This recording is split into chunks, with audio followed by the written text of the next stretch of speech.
দক্ষিণ এশিয়ার অন্যতম জনপ্রিয় রাজনীতিবিদ ও পাকিস্তানের সাবেক প্রধানমন্ত্রী ইমরান খানের বর্তমান অবস্থা নিয়ে গোটা পাকিস্তান জুড়ে চলছে উদ্বেগ উৎকণ্ঠা। কোথায় আছেন তিনি, বেঁচে আছেন নাকি হত্যা করা হয়েছে কারাগারের ভেতরেই, এই শঙ্কা নিয়ে টানটান উত্তেজনা চলছে দেশটিতে। তার অবস্থান নিয়ে পাকিস্তানের জনগণকে অন্ধকারে রেখেছে দেশটির সরকার, এই অভিযোগ বিরোধী দল পিটিআই।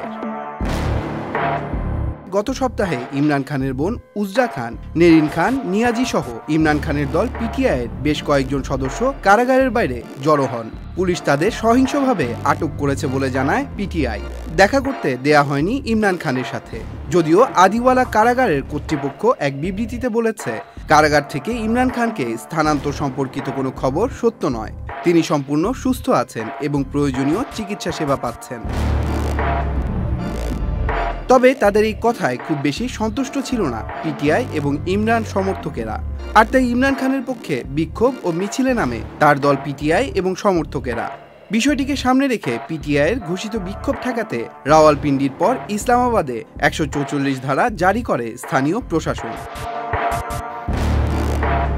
এরই মধ্যে ইমরান খানের সাথে দেখা করার অনুমতি পান পাকিস্তানের কারাবন্দী সাবেক প্রধানমন্ত্রী ইমরান খানের বোন উজমা খান। 2 ডিসেম্বর দেশটির আদিওয়ালা কারাগার কর্তৃপক্ষ তাকে এই অনুমতি দেয়। মঙ্গলবার তার ভাই ইমরান খানের সাথে দেখা করতে যান তিনি। ইমরান খানের সাথে সাক্ষাৎ শেষে তার বোন বলেন তিনি সুস্থ আছেন, তবে তার উপর নির্যাতন করা হচ্ছে বলেও জানান তিনি।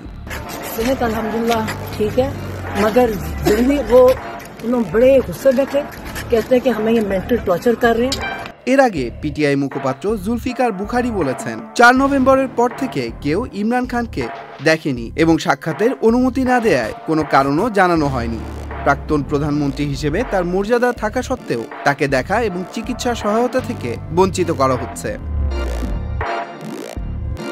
2 বছরের বেশি সময় ধরে কারাবন্দী ইমরান খানের অবস্থা এবং পরিস্থিতি নিয়ে আগেও নানান গুঞ্জন শোনা যায়। কারা অভ্যন্তরীণ ইমরান খানকে নির্যাতন এবং যোগাযোগ থেকে বঞ্চিত থাকার অভিযোগও ওঠে সরকারের বিরুদ্ধে। এর মধ্যে সর্বশেষ ইমরান খানের মৃত্যুর খবর ছড়িয়ে পড়ে গোটা পাকিস্তানে। Tanmoy Mahmud, channel I.